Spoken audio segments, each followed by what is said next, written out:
Hello and welcome to Cutting the Bull and the Post-Truth Apocalypse. I'm Ben and this week I'm hanging out with Gaz. Hello. And Mike. Hello. Today we carry on for the final part of our Aliens saga. Not Alien 1, 2, 3, 4, 5, Resurrection, Prometheus, King whatever the bollocks. Well, we will discuss them. We'll talk about them, but yeah, we need to see how briefly, bad they are. yeah. And We this have is done, like but- this is like a Premier League film, and they're like Vauxhall Conference. Quite frankly, Pretty much. this is the Rolls Royce of the original trilogy, isn't it? Let's face it. For me, the second film. Yeah, the first one's not far behind. Oh no, but this is more my kind of film. Yeah, this time it's war. This time it is war. So yeah, I like it anyway. Let's put it that way. Been a big part of my life, this film.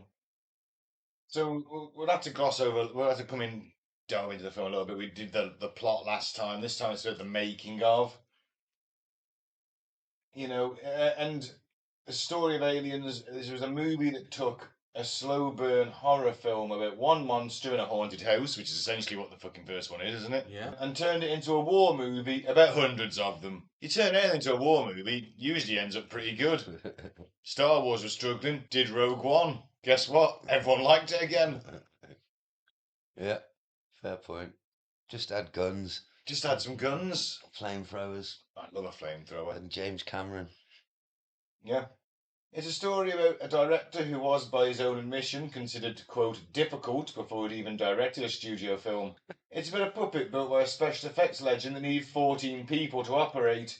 And it's about how a movie explicitly designed to be Vietnam in space ended up creating the modern action horror hybrid that we are still ripping off 40 years later.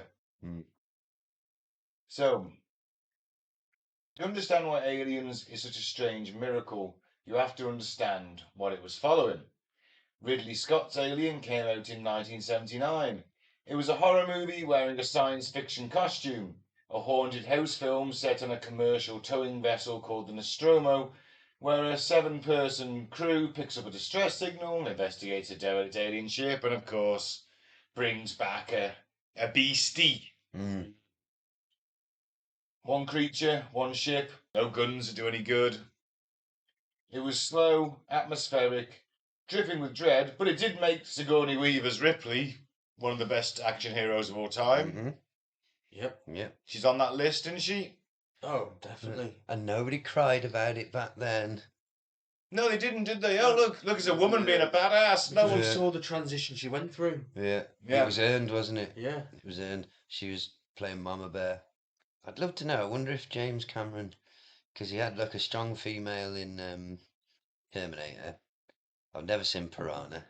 No, not me. And this was his next film after Terminator, wasn't it? Another strong female. I wonder, he must have read, like, he must have been reading some Japanese stuff. Like some manga. Because they like their strong female leads. Even back then in the 80s. Women with big guns fighting robots. Yeah. Sounds homosexual. Well, everything is over there, isn't Right, it? exactly, If they made aliens, it's sexual. You know what that fucking God. xenomorph would be. You know how it That would. xenomorph's got tits if it's made in Japan. That tail is going to do some awful things. if it was Japanese. Oh dear.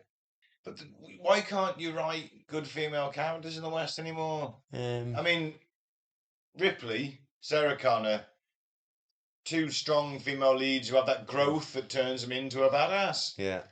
I think No, you can't do it. Look at Rey in Star Wars. That was just awful. I think there's a difference between. I think audiences don't buy. There's been lots of films where there's like an 8-stone woman doing martial arts and beating up like A 15-stone man. 20 of them in a corridor, like, and I think people are just like, but Ripley's not like that, is she? Ripley's like struggling and just being strong, brave, surviving. Well, she's you forced know, to be yeah, strong. to protect Yeah. that girl. Survive. Yeah. Well, And, she's also realising that she's actually a natural leader. I mean, the Marines, look to her.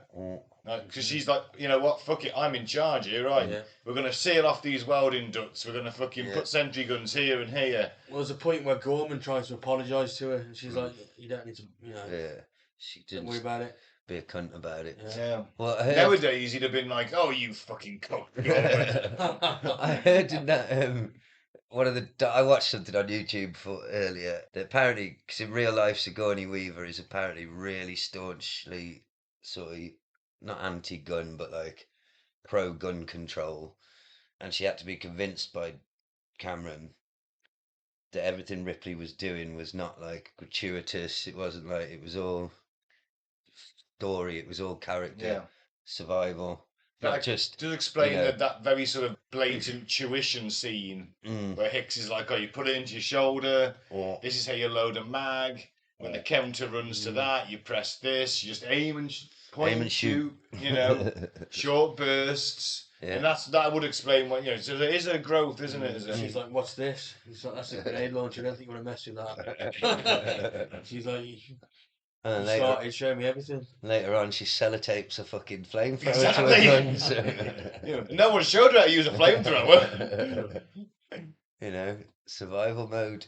But she's not a victim, and she never is in any of the. Well, she is a victim, but she doesn't act like one. She doesn't act like one. Yeah. And you go in there to wipe them out, aren't you? To the end, didn't she? Yeah, you go in there to wipe them out. You're not going to bring them back. Yeah. And, she doesn't fuck about with androids now. No. Well, she did learn, though, to be fair to her. She learned to trust Bishop. He did prove himself. He did? Didn't he? So. But, those earlier models were a bit twitchy. Yeah, a bit twitchy. We never actually talked about it last episode, but the whole knife hand trick thing he does. Yeah. It's awesome. Yeah. I heard something about that today, that he didn't cut him, but he nicked him. Well, he didn't cut him, but it caused like a blood blister thing, so he must have hit him with it, but it didn't cut him. Yeah. And but the guy who plays Bishop said that he's going on like I'd took it off with a samurai sword. Like, you know what I mean? He didn't know about that, did he? No, that's his reaction is genuinely real. He's like, well, that guy had been practicing. Yeah. But then on the day, apparently, he was they sped it up, didn't they? Yeah, oh yeah, obviously. But on the day, apparently, he decided, he was like talking to James, and he was like, "It's not much jeopardy if it's my hand, because I'm an android. What if I get his hand?" Yeah. And James Cameron's like, "Oh yeah, brilliant." that overactor was, what the fuck? This isn't in my. I didn't sign for this. But the touch I like in that scene is that obviously he's like, oh, he sees the white blood, whatever it is, and he's like, oh, I thought you never missed Bishop. Yeah. And he's like, but he missed the human. Yeah. And he can't harm the human, so if he misses, he still cuts himself. Yeah. So he must have moved his finger over. Yeah. Because he knew he wasn't going to make it. Yeah. To protect the guy. To protect, you can't cause any harm to a human, can he? Yeah. Ah, well. That's the point that Ripley realises that he's an android. Yeah, it is, yeah. She goes mad. She's not the cornbread either. I don't think Bishop needed. Well, he didn't die, did he? Technically, but he was deactivated. I mean, I didn't need to see him go like that, man, with all his innards hanging out. Yeah. You know what? Still saves Newt, doesn't he? Yeah, he does. Yeah, he does. So he's only half a man at that point. I learned something interesting about her today. That she got, the lady who played Newt, she won a Saturn Award or something for this, and then never acted again, and became a school teacher. Yeah. Well, yeah. I bet she makes money in the convention scene God, now. Yeah, she still joins them on the panels. Oh, fucking too right you would. And it's like... That'd be well cool, wouldn't it, for students, if they're really young and they're fucking about, you're like, behave, or I'll make you watch fucking Aliens again. No! We're only 6! But if my kid's primary school teacher was Newt from Aliens, I'd be like, yeah. Can we watch Aliens? Can you say the line? Can you say mostly? Say it. Say mostly. Your child's been doing well. Mostly. Oh dear. Right, on with the show. Yeah. It must be mad for her though, mustn't it? Yeah. Like, all these famous people, she got this connection with them. Yeah, and then just back to Yeah. school, Yeah. signing it. Yeah. It's obviously what she wanted. Mhm. Yeah, fair play to her. The Alien. It made a lot of money. Pretty Mm. much kick-started the whole sci-fi genre again, didn't it? And 20th Century Fox wanted a sequel almost immediately. But sequels to horror films in the early 80s tended to follow a simple formula. Bring back the monster, put it in a similar setting, repeat the beats, count the box office. Mm. Fox executives reportedly floated that idea of just doing Alien again. Mm. Wouldn't have worked, I don't think. This time it's in a different spaceship. Yes, there's more aliens, there's more victims. James Cameron had other plans, and at the time he had no leverage to enforce them. In 1983, Cameron was a director with exactly one produced writing credit and one film he'd wanted to forget. He'd written Rambo, First Blood Part 2. Quality Didn't know film. that. Neither did He I. wrote that. That's Fair play. great. Though it wasn't in the form he wrote it. Okay. But he must have wrote the first draft at least. Yeah. And he directed a movie called Piranha 2 The Spawning. A production so chaotic that Cameron had said for decades he was fired partway through and snuck back into the editing room at night to cut the film himself, which may have ended up with the final directional control of the theatrical version. And then came Terminator, which was released in 1984. A modestly budgeted thriller about a killer robots are back in time. We all know Terminator. Come My on now. God, if you're listening to this podcast, you may have Terminator references we've made over the years. I know it better than I know any of the Bible. Fucking too right. Yeah, I do. It turned Cameron into one of the hottest young directors in Hollywood almost overnight, and Fox, sitting on the Alien franchise and looking for someone to make a sequel, offered Cameron the job. The story, which one Cameron has repeated many times, he was handed the opportunity, wrote a treatment over a single weekend, and pitched it back to Fox executives by walking up to a whiteboard and writing Alien and then adding an S at the end and underlining it twice. I had the dollar sign. Yeah, and then turned it into a Yeah. dollar sign. No, there's that too. Aliens, plural. The whole pitch. One monster wasn't scary enough. Give them more. Give them more horrible insectoid fucking looking things. It took the survivor of a haunted house and dropped her into a war. Ripley, after being rescued and recruited back into the fold by the Weyland-Yutani, the sinister megacorporation mentioned in the first film, and sent in alongside a squad of colonial marines to re-establish contact with a terraforming colony they'd gone silent on LV-426, the same moon where the original crew found the derelict ship. Can I just say that LV-426 is also just a fucking cool name? It is, isn't it? It's like there's something about it. It's iconic in its own way. Mm. LV 46. 426. 426. 426. I had a Jurassic Park style T-shirt that had an alien instead of a T-Rex in the logo and had LV-426 underneath. Nice. So Cameron wasn't hiding his influences. He has said outright in numerous interviews over the years that he modelled the mission on Vietnam War narratives. A technologically superior, overconfident military force walking into a conflict they fundamentally do not understand against an enemy that knows the terrain better than they do and doesn't fight by the rules that the Marines were trained for. The Marines arrive loaded with pulse rifles, smart guns and swagger, and the moon and the aliens chew them up in about 4 minutes of screen time. Oh, I found out something today. I was quite shocked to discover that who's the one that you like, the female Vasquez. Vasquez. Yeah, she's She a wasn't- white woman. Yeah, she wasn't Mexican. No, I know. They just Yeah. put her in brown face. They And she did the accent. It was 1983. It's all right. 86. 86. It's all right. It's like You can do it then. Short circuit as well. isn't it? Exactly. And that was later. Surely though, rather than painting a white bloke or a white woman every morning before shooting, and you just find a Mexican actress. Mate, What the fuck? mate, Or John an Wayne Indian played guy. Genghis Khan. He just made his eye squint a bit and tanned him. I think that's why they're nowadays that they're trying to overcompensate for the dodgy racism in the past, Yeah. aren't they? Oh, well. Yeah, but there's still no need It's to gotta make be a Henry happy VIII medium. black. Gotta be a happy medium. Yeah. Hello, it is me, Vasquez. You've got the role. You know she's in Terminator 2, don't you? She is, yeah. Mm-hmm. And there's two actors that have been in all three. Terminator, RoboCop, and Aliens, Lance Henriksen and Bill Paxton. Hello, it is me. I just can't get over that. Like, when it cut to her, it was so funny because I was watching this documentary thing and it cut to her like nowadays, sat in a garden talking. I was like, what the fuck? She's as white as me. Oh, shit. Good on her. It's a job, isn't it? Of course. Any job's a job when you're an actor, isn't it? Now, it's worth sitting with how audacious that structural choice was. Alien built its terror out of scarcity. One creature, minimal weapons, a ship where you can be picked off in any dark corridor.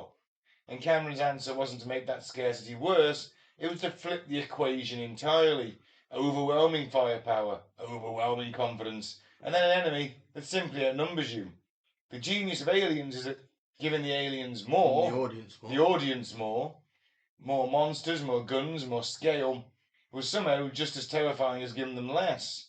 A different kind of terror. Instead of you are alone and helpless, it's you brought an army and it wasn't enough. Yeah, you're still fucked. Now, getting the script approved was relatively pretty easy. Making the film was a fight from day one. Cameron wanted to shoot in Los Angeles, close to the visual effects and creature teams he was assembling. Fox, for financial reasons, involving overseas tax incentives and production costs, insisted the film be shot in England at Pinewood Studios. Hello. Incidentally, where the original Alien had been shot years earlier. This put Cameron in a room full of British crew members who had in some cases worked on the first film and were, by multiple accounts, sceptical of a young American director who'd made one cult robot movie and was now coming in with a reputation for being demanding. Producer Gail Ann Hurd, who was also Cameron's producing partner and at the time his wife, has spoken about how difficult those early weeks on set were. A British crew used to a certain pace and hierarchy, clashing with an American director who wanted total control over every visual decision and didn't quite have the capital to simply demand it. I say, I'm drinking my fucking tea here, you piss pot. Don't Get off with a British man and his tea break. No. Look, Never. Can we just shoot the fucking alien? No. Please. No, we cannot. They would sir. just leave set on a dime, wouldn't they? As soon as he's playing tea time, that's it. They'd all just walk off. In the middle of a shoot. Imagine him and his wife, the two Americans, like, what the fuck is wrong with them and this fucking tea? Yeah. Fucking obsessed with fucking tea. Sorry, mate. Lunch break. Trying to make the best movie that's ever been made. Yeah, sorry. Plowman's for lunch and a cup of tea. I'll sort you out. We'll be back. We'll be ready. Give us an hour and a half. Fucking me. Like, James Cameron's existed off coffee and cocaine. Probably, yeah. Yeah. I mean, I don't know about James Cameron. If No, James I've had got a no idea. It's the 80s. He's American. Yeah. Oh dear. What a clash. Sorry, old boy. Apparently it was like that on Star Wars as well. Was it? Yeah, George Lucas was pulling his fucking hair out because same thing. He was a young kid and they didn't give a fuck about him, and they all thought what they were making was fucking laughable because they couldn't see the finished. You know, it was a man dog and a gold dick robot. But yes, same thing. There's a midget and a robot. Nearly 10 years later, nothing's changed. It's still like, it's our way or the highway. Yep. You Yankee prick. You think you're American? You come over and tell me not to drink tea, sir. Dickhead. Now, Cameron reportedly had to fight for basic things. Crew members who didn't want to work the hours he wanted. Resistance to some of the shot planning, a sense that this newcomer hadn't earned the trust that Ridley Scott would have walked in with. And some crew departed or were replaced during production. It was not a smooth shoot, and Cameron has never pretended otherwise in interviews. He's described the production as a genuine battle on multiple fronts, with the studio on one side worrying about money and schedule, and a crew on the other side that took time to come around to his way of thinking, to put it politely. Well, I've heard a brilliant story. So apparently, because in America they haven't got these same union laws and all that, he would just film for as long as he possibly could to just get as many shots as you possibly can, like all day, all night if you've got to. People are dropping down, and he's like, "You fucking pussy, come on!" But obviously, he couldn't do that here. But apparently, when he was making Piranha, somebody was telling this story. They were looking out, so he took all the boats out, and they were all collected together, filming something. And he's looking, and he saw a crew member swimming, fully clothed, for miles. Huh. Got onto the beach, and he said, "Are you all right?" And he said, "I never want to see or fucking hear from that man ever. He's fucking insane." So I think he was used to. He's an intense, like, let's just keep fucking shooting. Let's shoot as much as we can. I don't care if you're tired. You've got to argue as well, that, James Cameron, he's up there, and he. Oh yeah. In directors, you wouldn't put him as a genius, but you'd certainly put him. Well, in terms of money, he's the most successful director of all time, isn't he? I think, with the Avatars and the Titanic. Yeah. You'd argue that, I wouldn't might Google that actually. So, you don't get that way. There's a fine line between being a genius and being insane, and very often it overlaps, doesn't it? But the Brits just. But we're like, sorry, mate. Union says we're having a tea break every 45 minutes. Yeah. Oh, and then he had the crisis of the Hicks actor. Oh yeah, I didn't know that till today. Yeah. The original actor, James Remar, was it? Yeah. Yeah. The guy in about 2 weeks, wasn't it? The Warriors. He was in that, and he got caught, didn't he, by police buying a speedball. Basically, he had to be deported. They lost their actor. Right choice. Yeah, it worked out in the end, didn't it? Worked out pretty good in the end, didn't it? Yeah. Now, the budget itself was a constant pressure point. Fox had dreamed at the project at a level that Cameron and Hurd considered insufficient for the scope of what he was trying to build. A full military oppo set, extensive practical creature work, a small army of animatronics and stunt performers in alien suits, and Cameron pushed back on the cuts. The studio pushed back on his overages. It's the kind of tension that exists on nearly every big genre film, but it was happening to a director who hadn't yet got the kind of unambiguous, undeniable hit that would just simply let him fucking crack on with it. Well, just quickly, it's very close, but the highest grossing director of all time is Steven Spielberg. Oh, he got his E.T. and with yeah. 10.9 billion. However, James Cameron is right behind him on 10.5 billion. Oh. There's only 0.4 billion in it. Not like you say fast, is it? That next Avatar movie will push him over. So I can see him, going number one. How many of them is he going to... Disclosure Day wasn't great. I've heard it's a pile of shit, to be honest. I wouldn't say it was a pile of shit. Very mediocre. Yeah, someone was saying it looked cheap, like it was... like had a low budget, made for TV, like. Some of the CGI was a bit dodgy. Yeah. It's like it felt like an 80s or 90s film. I mean, I'll watch it. But it's like he made it 30 years too late. These old guys, it's like athletes. It's like anything. Can they keep? You got to know when to give up, and you. Can they keep hitting the home runs? You've got to know when to retire. You got to know when to bow out. Yeah, that's the thing. You can't keep dragging it on. You can't keep doing a Ric Flair. Oh God, please don't. Or even a Hulkster. Well, at least he stopped wrestling. That's true, but you can't. He hung on too long. You can't hold on too long. Go out when you're at your peak. Yeah. Unless you're Iron Maiden and you're still absolutely brilliant. You're still at your peak. Yeah. Technically. You haven't dropped off your peak, really. Oh, well. Well, so if Aliens creature designer, artist H.R. Geiger was defined by one word of biomechanical, then Aliens needed an answer to a much harder problem. How do you take that singular, painstakingly built nightmare and multiply it without becoming silly or repetitive or cheap? And you cannot say that any of the aliens look fucking cheap in this film, can you? Special effects still hold up now. Yeah, the effects work is fantastic. Yeah. Now, Stan Winston, the legend that is Stan Winston. I think we can all agree that he deserves that. Fuck yeah. The legend that is. He made most of our childhood and teenage year, like all our favourite stuff, Yeah. all the best stuff. Yeah, Made it well. Yeah, Still holds up today. yeah. absolutely. Already a respected creature and makeup effects artist, but Aliens would become one of the defining projects of his career, and it kicked off a long professional relationship with Cameron that would continue for decades.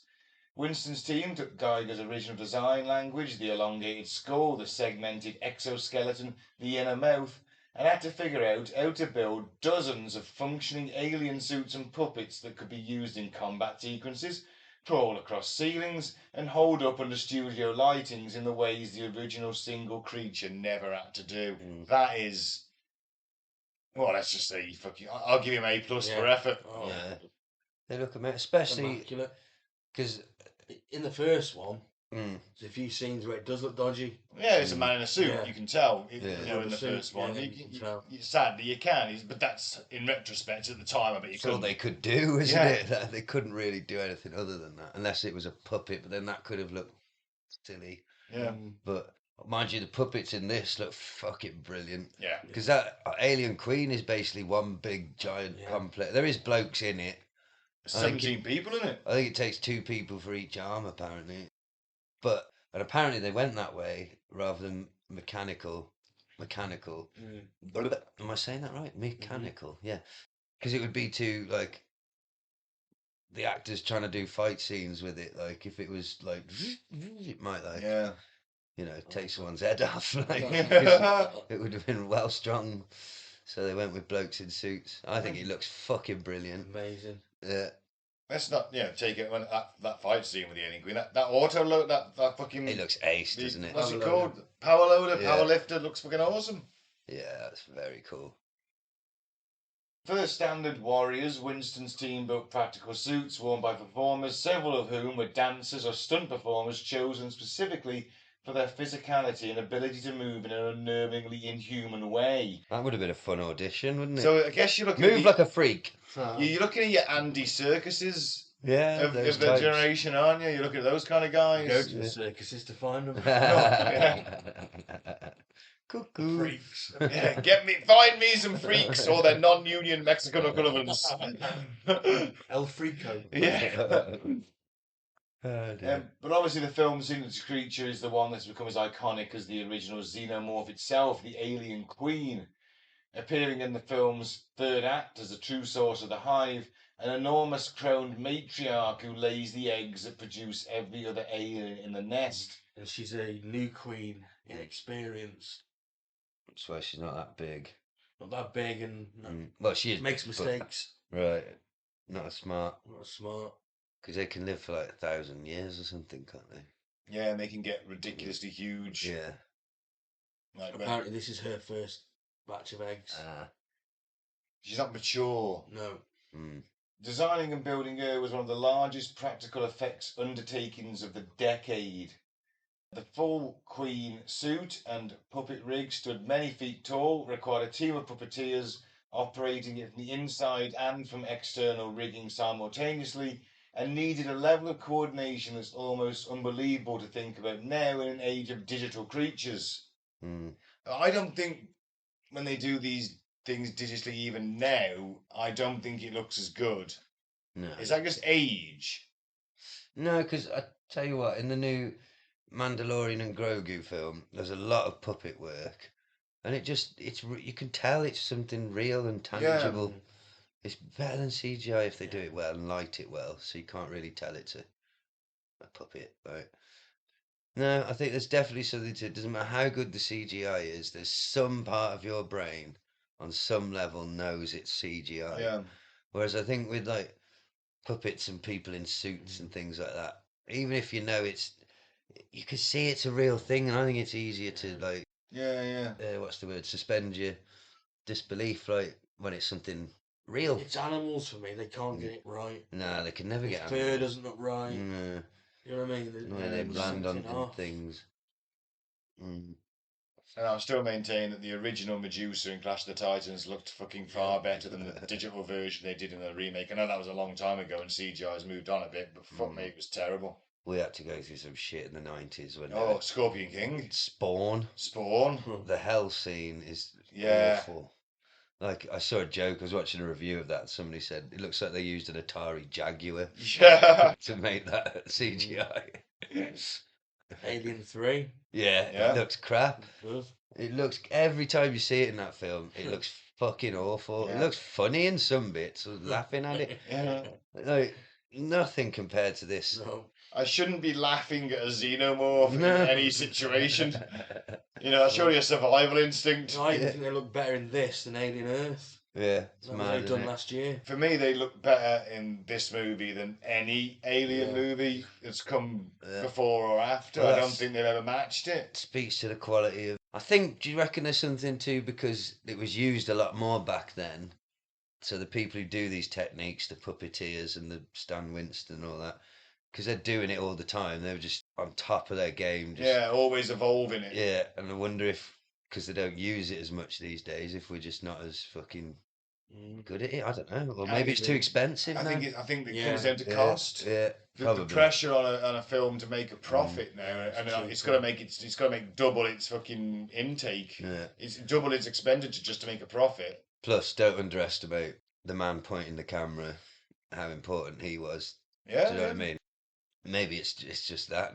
Well, not just that, but that'll be a big part of it. Why they've never looked as good since, because it's not James Cameron. Yeah, that's also. Although Ridley Scott did come back, was it Prometheus I heard it was And poo though. Covenant. Wasn't and it? Covenant, and they were both a bit shit. Yeah.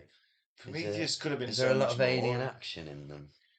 Not really. No. No. Which is the one with all the fucking, was it Covenant where they had the colonists going out? And think so, that team yeah. of scientists on a colony ship, and Mm. they're just like, oh, I'm just going to I'm a scientist, I'm an expert in biology, I'm just going to stick my face next to this thing.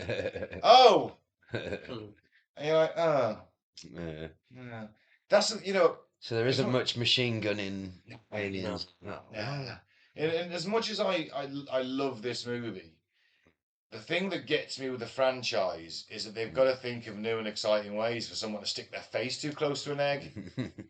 And it gets a bit repetitive. Yeah. They fucked it up, haven't they? They haven't done it right.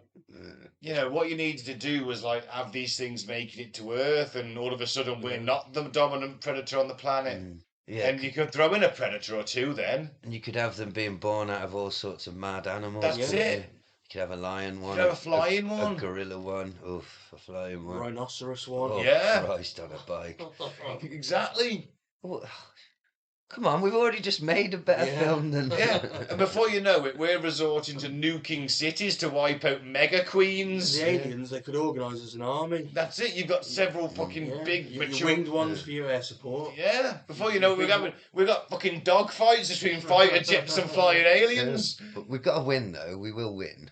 No, I think we have to evacuate. We have to lose for the time being. That's so depressing. It is, isn't it? We've got to end it on a low note. We can't and end then it we come there. back for the sequel. No. Yeah, we've we gotta win. reinvade. No one's going to give us all gotta that be- money. It's got to be bleaker than Threads ending. It's going to be bleaker than Threads. You're going to have survivors still like Right. calling out on No. ancient radios. You two are fired. No. We want people to see it. No, the first one's bleak as shit. The second one is Independence Day. But if you've depressed the fuck out of them with the first one, why are they going to watch the second Because one? it's to be Independence Day. They won't know that. They'll think, The reviews will tell them. Oh, Give them a the glimmer of trailer hope will at the end. Yeah, we give them a slight. Well, enough of us survive where we can make an attempt to fucking do it. can't we just nuke them and win? And we'll just go and live on the other side. We nuke them in Russia. Oh, you lure them all over to Yeah. Russia and just nuke it. And they Yeah. go, right, we're not living there anymore. Two birds with one stone. I'm quite surprised your first choice is Russia. Well, I don't know. It's the other side of the world, isn't it? Oh, it's for far waking up from us. Well, we don't have to blow up China, do we? Because they make everything. Yeah, but the fallout alone will kill all the Chinese people. They wear masks over there, though, don't they? All? It's not gonna matter. Well, maybe we don't nuke it then. Where do we just like? Firebomb it. What's that other bomb that we've Oh, got? the Moab, Yeah, the mother of all bombs. yeah. That's not nuclear, is it? No, it's the largest non-nuclear thing in anyone's arsenal. Put 6 of them down. It's fucking gullet. Go on, that'll do something, won't it? Works for me. I just think, come on, don't be so defeatist. We've got to win. Yeah, in the second film, Oh, or we make a trilogy. Oh, So you could do in the sorry. middle, you could do Alien Resistance, where you got like Oh. Sorry, where you've got like groups of people left alone in the ruins of civilization, like scratching a living and trying to survive, fighting xenomorphs in ruins and banding hell. together. And the third film is a re-invasion. Surviving off this mouldy loaf of We've bread. got I some found. like we've figured out some biological weapon that'll kill him, but we've got to get it into the Queen, the Mega Queen. Well, I'd like to see them on Earth being born out of lions and weird stuff, but I would like to see us kick their asses. Or we've alerted the predators. Yeah. Come to our aid. Okay. Get an army of predators fighting an army of Yeah. xenomorphs in a shield wall. That'd be pretty fucking sweet. There you go. But what if the predators win and then just decide to? Well, Well, it's like a Pretty cool. truce. They just sort of, you know, they don't. They use these things for hunting. They don't want them to obliterate the planet because it's a hunting ground. yeah, and they like to hunt us too. Yeah, We're quite so dangerous they'll leave us to repopulate. And, Right. because they wouldn't hunt us to extinction because that's no sport then, is Yeah. there? Maybe they got animals to impregnate now. If they're on Earth, Yeah. they're like, oh, what if one's born out of a shark? You know, that Sharknado's Great not going to one. be fucking fun, is it? Fucking hell. A shark with another shark mouth coming out. Oh, Jesus. Oh, no. What a way to go. No. I've been eaten by two different sharks that are in fact the same shark. I won't go in the sea again. No, No, because you're dead. You know what? Xenomorph Jaws. Let's write it. Oh, man. Xenomorph Jaws. Xenomorph Jaws. Anyway, back to the Queen alien. Xeno Jaws. Xeno Jaws. Yes, the Queen. The Queen, now getting her to move convincingly felt, to feel like an enormous, deliberate, almost regal predator than a guy in a big rubber suit. Took enormous technical planning. And it worked, as you can see from the film. The image of the Queen rising up, hissing, freeing herself from the wreckage in the film's climax remains one of the most purely thrilling practical effects sequences in genre film history, because the audience feel subconsciously they're watching something real move through real space, which is what you said earlier, guys. Yeah. Exactly. It's a hydraulic suit built specifically for the production, operated by the actor from inside, and it turns the film's climax into almost something like a boxing match. A human scale machine versus alien matriarch, and the "get away from her, you bitch." Yeah. Classic line. You slang. And it's two mothers, isn't it? Yeah. Yep. It's two mothers fighting over a kid. Trying to kill each other's child. No. Save their own. Ripley's own maternal loss, and then refinding of her adopted daughter, and obviously the fact that Ripley had just murdered all the alien queen's children. Yeah.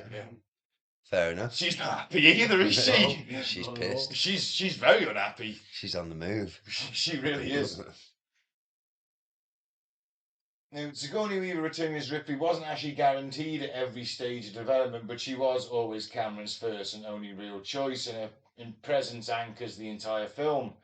Weaver has spoken about wanting to make sure Ripley's return felt earned, but this wasn't just a survivor thrown back into danger for the sake of a sequel, but a woman genuinely traumatised by what happened to her, initially disbelieved by the company that owns her, and only pulled back into the fight because the thing she fears most, the creature, and the corporate greed that keeps enabling it, is happening again to people who don't understand what they're facing. Yeah. That's it, isn't it? Totally brave, to be fair, isn't she? Of course she is, yeah. So I don't want this to happen to anybody Yeah. else for the sake of some corporate dick sucking. Yeah. Let's get a xenomorph and develop it as a bioweapon. How about we fucking don't? Yeah. Let's take off. Let's nuke the site from orbit. Yeah. It's the only way to be sure. We kill every single one of these fucking things because they are too dangerous. It takes one. Yeah. It just takes fucking one. Nuke it, then set it on fire, and nuke it again. Yes. There's no amount of nuclear weapons that I would not authorise to be used if I was the fucking president of Super Earth at this point. Yeah. Take them all. Well, To be that's fair, she succeeds. She Yeah. whomps them out in the third film. The last one, isn't it? It is, and it's only corporate fucking greed that brings them back again. That's the depressing story to all of these But films. it wasn't. It wasn't in the fourth one because they no longer exist. They were bought out by Walmart. Were they?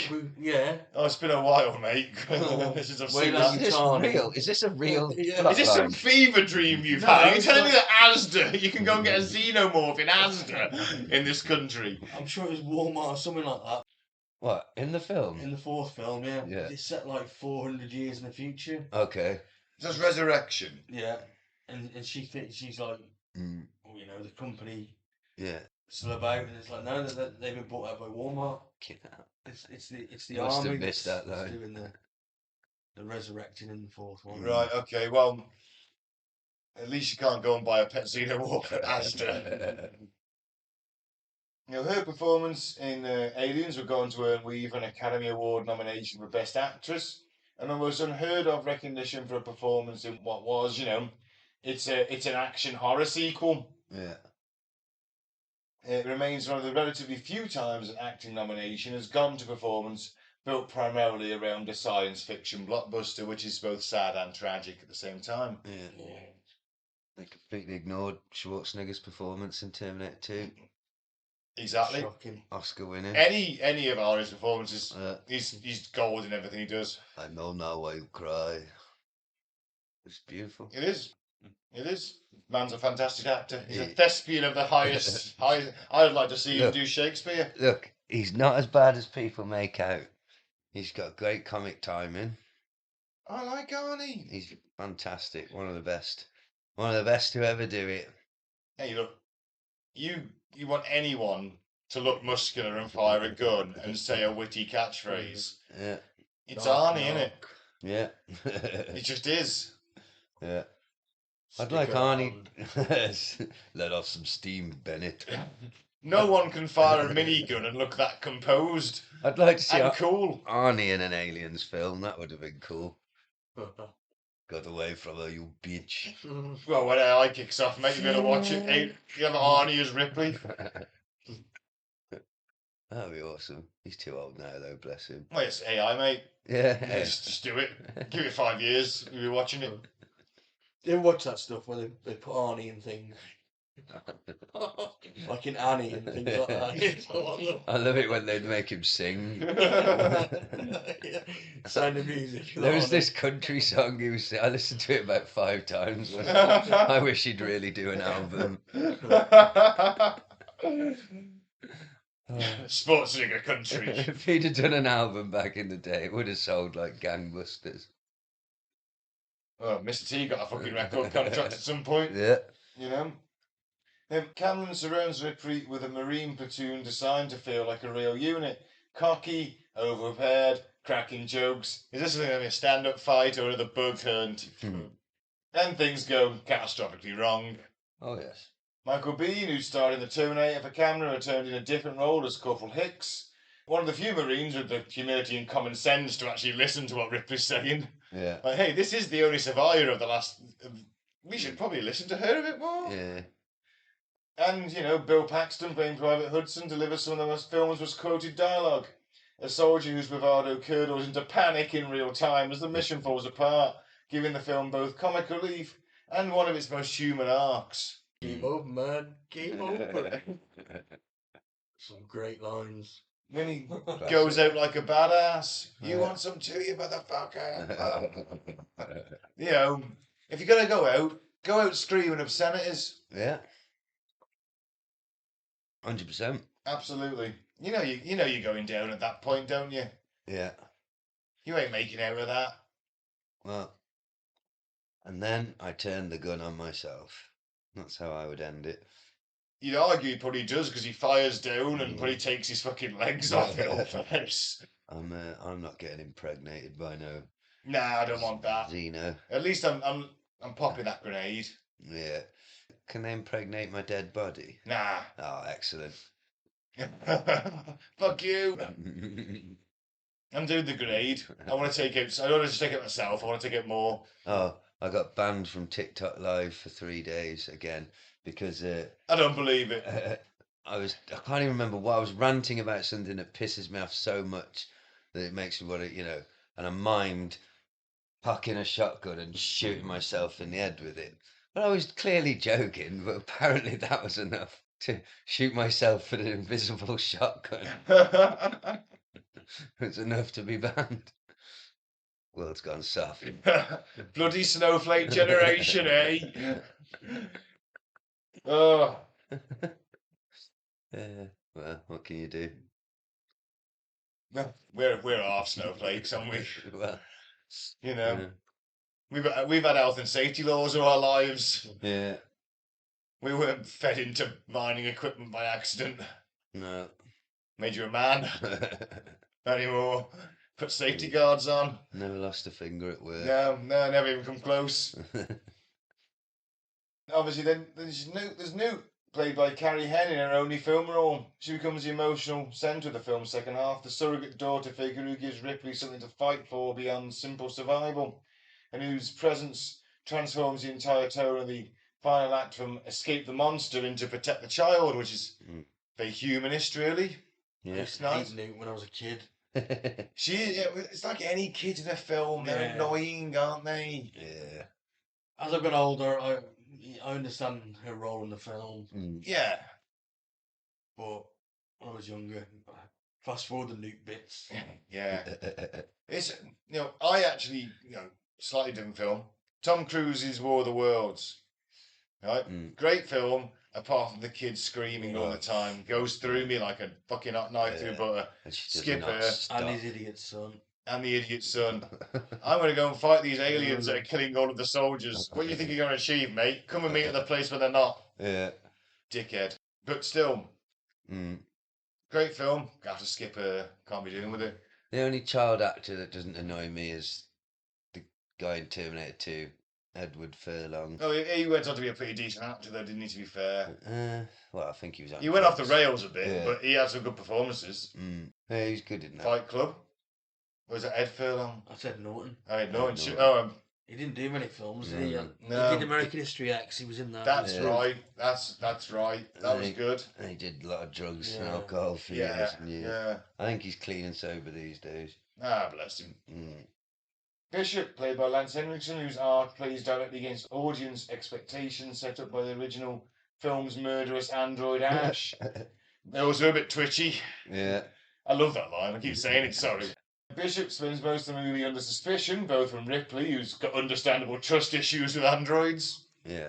And, the audience is primed to expect his betrayal. And Cameron uses that expectation as a kind of long-form misdirection, and Bishop's eventual, quietly heroic actions land as a genuine subversion rather than a cheap trick. Yeah, Bishop, you do always feel like he's going to go a bit twitchy, don't you? Yeah. And that's nice. It's another subplot to an already rich. Well, he's letting you. He wants you to think that, so that a nice emotional beat at the end when you realise. Yeah. And he's not a bastard. Oh, is it in the extended cut when he's getting into the pipe to crawl up the service duct to realign the satellite dish, and I think Vasquez hands him a pistol. And then he just looks at it and hands it back to somebody because he can't use it. Yeah. He's not primed to kill anything, so he can't presumably kill the aliens. Literally cannot. He's there to be like the science guy, isn't he? Yeah. Effectively, that's his role in this platoon. He's the brains. Doesn't he? What does he say about when he's dissecting the alien? What does he Magnificent. call it? That's it. That's perfect Specimen. Perfect specimen. That's it. See, that line's supposed to make you think. Yeah. Isn't it? You're a bit of an 'Cause alien bummer, are you? What if Burke had put something into Bishop's programming where I've got to he's taken them samples back. They're dead. He is owned by the corporation. That's it, innit? That's it. And then of course let's get to Burke, Carter Burke, the Weyland-Yutani Company representative whose smiling reassurances mask the same corporate self-interest that doomed the Nostano crew. Burke is Alien's answer to Ash, the human face of an inhuman corporate agenda, and the affable, wheezy performance of Rhizos makes him one of the most purely hateable characters in the franchise. He is your 80s corporate greed guy, isn't he? He's your Wolf of Wall Street. He's a junior exec who's been handed this opportunity, get one of these things back, You'll be a director one day. You'll make the company billions. You'll make millions. You know, But he you'll be does- one of the boys. You'll And never. he's- And he's called Burke. And he's called Burke. You absolute Burke. Well, he does. He sort of tries to come across, doesn't he, like the kind one Yeah, for yeah. a while. Hey, he I get actually- your flight status yeah. reinstated. You know, But it turns out he's the bastard. I promise you, we're going out there to wipe them out, not to bring them back. Turns out, he's got full plans to not only impregnate her, but also the child. Yeah. With an alien, not himself. He's not that much of a cunt. Oh dear. Now, a huge amount of Alien's second half takes place inside the colony's atmosphere processing station. This massive multi-level industrial set built at Pinewood that gave Cameron the geography he needed to stage extended combat sequences, vents, catwalks, a central shaft, the Marines drop equipment down, blast doors, and motion trackers pinging in the dark. Like I say, it would have been fucking cool to do that Alien quest thing. Yeah. In the set. He shot the film with a clear structural logic, spent the first act rebuilding dread and skepticism around Ripley's story, used the descent to the colony to slowly reveal the scale of what happened there, and then at the middle of the film erupt into full-scale combat once the Marines make contact with the Hive. The pacing swings hard from slow burn horror to relentless action and back again, particularly in the sequence where the squad's initial assault goes, well, let's say horribly wrong.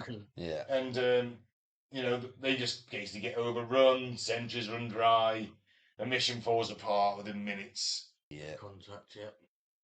And that sequence is often cited as one of the most anxiety-inducing set pieces in the film, precisely because it inverts the audience's expectation of what a heavily armed military unit should be able to do against a single type of enemy. Yeah. But not if they're coming out of the goddamn walls and shit. You Yeah. can't use your ammo. And you can't Flame use your units ammunition. Yeah. What are you supposed to use, man? Harsh language? only.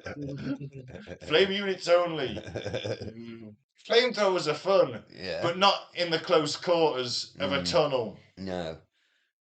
And You want a bit of open ground with a flamethrower. You don't want to be caught by the flames. When that alien emerges out the wall at you from 2 foot away and you set it on fire, it's not going to die fast enough to not set you on fire. No. This is an issue. Yeah. And it might still be able to stab you with its tail if it's Yeah. on fire. But luckily, I like to keep this handy for close encounters. Yes. Click, click. Shotgun. Sensible man. So the Marines have been set up with this dialogue and swagger is overwhelming. They're overconfident. There's nothing they can't deal with. They've got nukes, they've got knives, they've got sharp sticks. Yeah. And that motion tracker counting down contacts faster than the Marines can process is the entire basis of the film condensed into that 6 minutes of fucking pure, glorious, this is what happens when shit goes horribly wrong and you are not prepared. Well, they cut fucking Ripley off and didn't listen to her at the Yep. briefing. That's it. She never got to the bit where she said, "Oh, they're like fucking 8 foot tall, fucking acid-blooded, stabby-tailed, 2-mouth having killer cunts. Yeah. You really want to watch out for them. That little face hugger, that's the least of you. That's the least you can Well, say. it's not nice, but Oh, and by the way, they burst out of people's chests when they're born. they didn't hear it. Fucking idiots. Yeah. When that bulgy thing you see on that woman, you're going to say that woman, because if they'd have watched the briefing, they'd have known when the bulgy bit comes out, that's when one's going to be born. None of them watched the fucking briefing. No. Madness. Yeah. Overconfidence. But, you've got nukes, you've got knives, you've got sharp sticks, you're the ultimate badass. Yeah. You've got a very masculine Mexican woman with a machine gun. Who's white. Who's white, really. But they're not the elite, though, are they, compared to them fucking horrible fucking things? Well, they might be the elite, but they're not trained to prepare for this. Who is? And that's the thing. As a military force, they've never encountered this. Nothing like this. Nothing like There is it. a book, isn't there? There is a Colonial Marines technical manual. No, the bug hunt. Oh, the bug hunt. Yeah, I bought it. I haven't read it yet. What's that? It's the Marines fighting different creatures. Oh, nice. Yeah. Set in that universe. Oh, awesome. So it's like, yeah, okay, like a bit of a prequel kind of thing in a way. Yeah, This, kind of. this is yeah. what they were dealing Yeah. with, and all that shit they've got has been more than sufficient to deal with that. And Oh, now you've yeah. got acid-blooded maniac Yeah. Because he says, insects. doesn't he, is this another bug hunt Yeah. or a real fight? Stand-up fight or whatever Yeah. he says. Somebody says. Now she says, I need to know one thing, man, where they are. How does that turn out for you? Yeah, it didn't turn out well. Well, no, she does all right, to be fair. Yeah. You She know, doesn't she does obviously cause the threat of the nuclear explosion. That's Mm. the reason they have to get her there a lot quicker than they should do. But Well, she didn't get bit by an alien, did no, she? no, she went out with a grenade Yeah. and even pulled it closer to her head to make sure. Yeah. He was wearing an asshole garment. Yeah.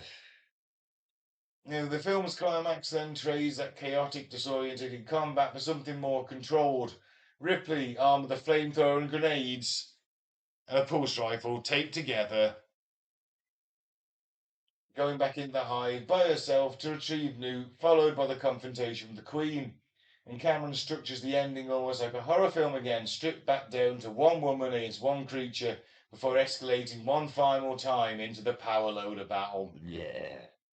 One of the more famous scenes, behind the scenes stories from Aliens involved is composer James Horner. And it's a story about just how tight the production's post-production schedule really was. Oh, the music's amazing, isn't it? The score is great, Yeah. isn't it, for this film? Horner came onto the project relatively late, and according to accounts from those involved in the production, was given a genuinely compressed timeline to compose and record a full orchestral score for a nearly 2-hour film. Crack on, son. Yeah. On you go. The relationship between Horner and Cameron during this period has been described in various retrospectives and interviews with those close to the production as tense. Yeah. Yeah. A composer under enormous time pressure working against a director with extremely specific ideas about music's function in his action sequences and a very little runway to iterate. Whatever friction existed behind the scenes, the finished score did become one of the most recognisable in the genre. Militaristic percussion, dissonant string stabs for the horror beats, and a driving mechanical energy under the combat sequences that mirrors the equipment the Marines are hauling around.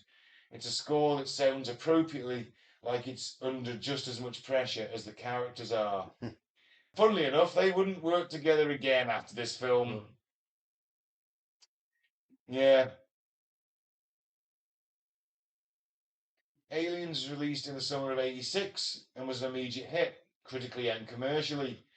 Critics who had loved the slow dread of Ridley Scott's original largely embraced Cameron's much louder, faster, and more overtly action-driven approach, recognising it not as a betrayal of the film's first tone, but as a genuinely different kind of movie that still respected what made the original work. I think that's the problem with the later ones, is they don't respect what made these films work. Yeah. I think that's what it boils They down don't to. respect the law. No. Do they? No. I think that's where it's fallen down as a genre. And they haven't made it war. It's war again. Yeah, it's always like a small team of people who are dangerously underqualified getting infected and having to survive their way through one or two aliens. Aliens versus Predators pretty cool though, isn't it? The first one. It's got its faults. I'd have but liked it to have been set in this timeline though, with the Marines getting caught up between a predator and loads of aliens. Okay, yeah, that would have been pretty cool. I like the Predator and the Alien fights. Yeah, that's the best. Yeah. You just got to skip the boring bit at the start with the people. There's that cool flashback at the start of that film where there's like a group of predators on top of an Inca pyramid fighting a swarm of aliens with with their claws, and that's pretty fucking cool. I like the idea that predators grow them to challenge themselves because they're the apex. Yeah. Like the hardest thing to hunt and fight. That's pretty cool. Isn't there something in Predator lore where they once they kill their first xenomorph, they use the acid blood to make a little sigil in their on their forehead. They make Does a it weapon that? with its tail as well. Yeah. Predator does it to the human, doesn't it? Yeah, it does. They just burn through her skull, though. Yeah, it's just a scar on her forehead. The Pred He just alien. goes straight through. Just kills her by accident. Oh, sorry, I've got your puny human body. Couldn't take this xeno of acid. He just melts to her brain at the back of her head. Oops. Oops. Oops. Whoops a daisy. Well, the Pred alien was pretty cool, though, wasn't it? Yeah, there was You know. that. Well, I can't even remember the second It's very Requiem. What forgettable. happens in that? You get the company The first aliens are in that introduced. small town, aren't they? That's right, in the woods. They're in the woods. Yeah, and you get the woman with the Wayland Yutani briefcase, and it's meant to be like the setting the scene. Then it's like that was shouted as a big Easter egg, and it was one of the few redeeming features of the film. That split-second Wayland Yutani logo. Yeah. Like, oh, you tied it back, and eventually. It's too fucking dark, that film was all. Like, It was, shot yeah. darkly. Oh, I What the can fuck's remember it going now. on? Yeah, you can't see No, anything. because 'cause everything's they in had the no dark. money. And the Pred alien, it buries him in its stomach, in his Right. stomach, doesn't it? Okay. I can remember that. Its mouth into yours, down into the stomach, and it comes out the stomach rather than right. the chest. Oh, okay. Yeah. But the Pred alien did look cool, but Mm. it's just It was dark. It was like you say, everything was shot at night in the woods with Mm. no lighting. Well, I wouldn't bother with part 3. Nah. You I wouldn't bother with any after this, to be fair. Mm. Maybe Resurrection if I'm feeling generous. except for the last half hour. Yeah. Mm. But this is where I'd stop with this franchise. Mm. If I wanted to recommend someone to watch Aliens, the Alien franchise, I'd watch 1 and 2. Yeah. I don't know. I'd give there are AV. some redeeming features of 3 and 4. I suppose. I just, after watching this one again and really, really enjoying it the second time round, after watching Aliens 3, I was like, oh, this is just. I mean, I like the sci-fi, the look of things and that, but. The dystopian grim darkness like of some that of the- prison is quite Yeah. good. I like some of the characters. Yeah, I like the Northern geezer, Yeah. the sort The of Doctor, boss. Yeah. Charles Dance. Oh yeah, Charles Dance in that movie, isn't he? Yeah. He's pretty well. And the Black Preacher guy, he's great. Yeah. I always feel a bit sorry for Charles Dance in Hollywood because I've never seen him do a bad performance. He's just never had the film he needs. Hey, Last Action Hero. He's in that, yeah. He is. He's brilliant in that. But yeah, I might watch Alien versus Predator tonight, maybe again. Aliens went on to receive 7 Academy Award nominations, including Best Actress nomination for Weaver, and it won 2 Oscars for Best Visual Effects, rightly fucking so, Yeah. and Best Sound Effects Editing, the recognition of exactly the kind of technical achievement they've gone into building the Queen, the power loader, the sound design of a hive full of monsters. And for a genre film in an era when the Academy rarely paid attention to science fiction or horror at all, that haul of nominations was a genuine statement. And not forgetting the fact that so many good movies came out in the 80s. Yeah. How many good movies came out in 86? Top Gun. Predator was 86, wasn't it? It was. Or was it 87? 87, Yeah. 88 Predator. The video I watched earlier told you the top 4 grossing films of that year, and they were all bangers. This was the 4th highest. Top Gun was number 1, I think. Shit, there were 2 other massive films. It'll come to me. But yeah. A lot of competition. Yeah, studio films, they were big money to be made if you they're willing to put money and effort into films. Yeah. Not like the slop they pump out today. These people were genuine artists. Yeah. That's why they're difficult to work with. And as an art form, it was still changing and growing, like new techniques, new ways of doing things. It was still developing. Yeah. Especially special effects. Oh, yeah. Well, Stan Winston broke ground on this, didn't he? Let's face it. I definitely. mean, you know what? The one image of the alien that always sticks in my head from this film is the one where literally Vasquez and Burke are about to fucking blow the grenade up. And it comes in really close, and you can see the drool running down. It's hissing. Do you know the one I like when it rises up out of the water behind Newt? Yeah, that's a good one. It just Doesn't look like a puppet. It's just like this horrible. Weird pipes coming off its back. I don't know what the fuck they do, but it looks fucking terrifying. Oof. Horrible bastards. Yeah. Not a fan. It's hard to overstate how much Aliens changed the DNA of the action genre in the years that followed.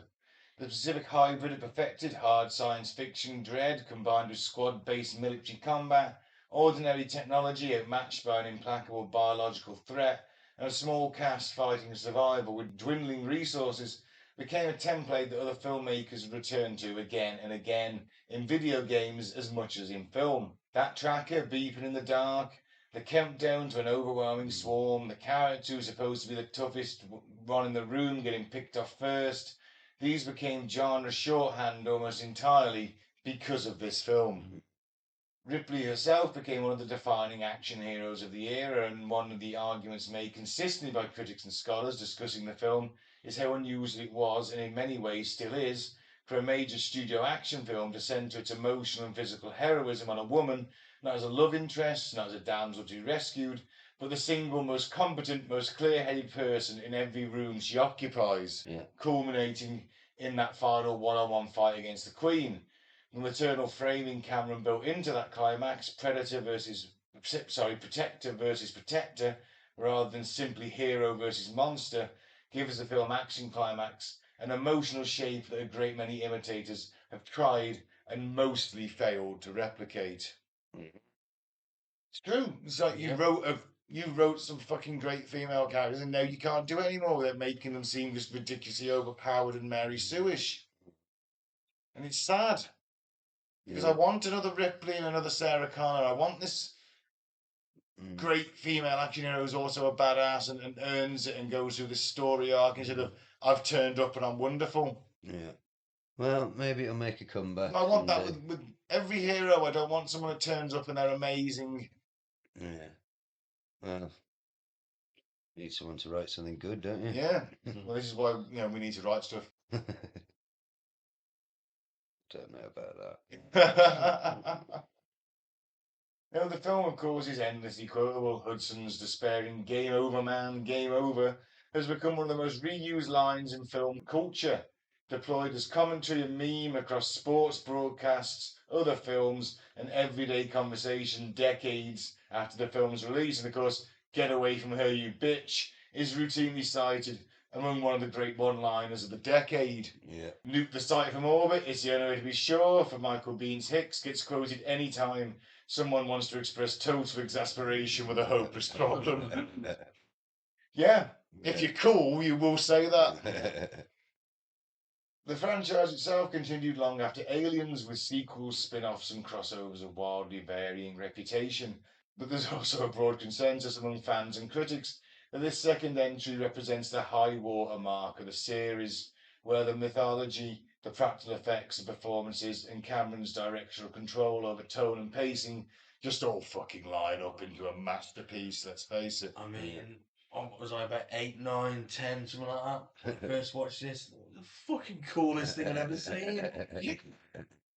I watched this before the first one. Me too, yeah.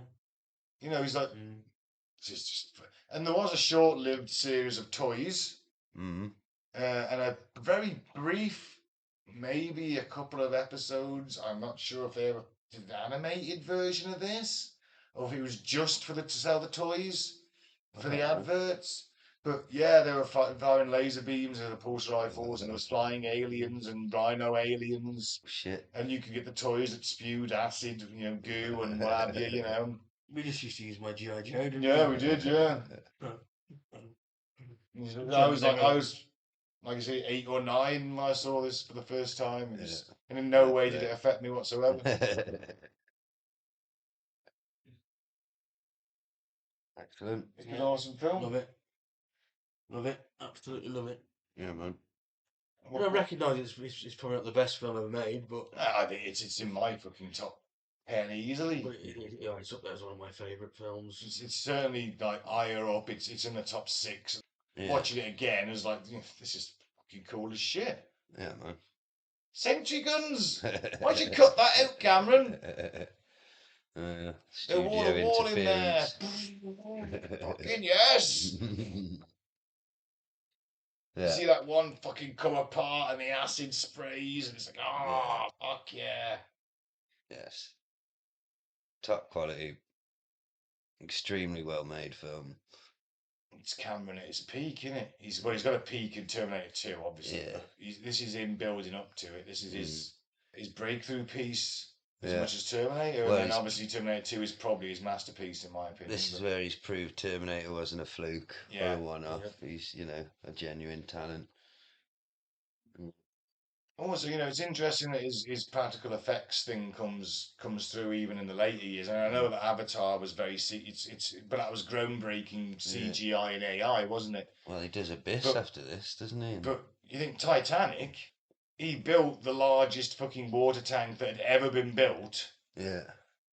And built a fucking replica of the bloody ship near enough for the parts he needed. Mm. You think, well, it cost more to that was the majority of the budget. Yeah. Was the models he made and building that massive tank? It's amazing guy. So yeah, this film gets it gets 10 thumbs up from me. 10 thumbs. 10 thumbs up. 10 thumbs up. I'll give it 10 xenomorphs out of 10. It's a 9 out of 10 for me. I don't give many films 9s. No. Fair play. But it's up there. Yeah, it's quality. A+. Yeah, that ends, and of course it is the 40th anniversary this year, so, watch Aliens again. If this inspired you to watch Aliens again, go and watch it again and enjoy it. Yeah. And if you've never seen it and you've been listening to this... Then what the fuck are you doing for one? You're a maniac. Yes. Go and watch it. Yeah. I think that's the fair point to end the show on that, Mike. I've been Ben, thanks for listening. Don't drink the flavour aid, don't join the cult. I've been Mike, thanks for listening. Peace out, may the force be with you. I've been Gaz, Free Biff Tannen. Goodbye.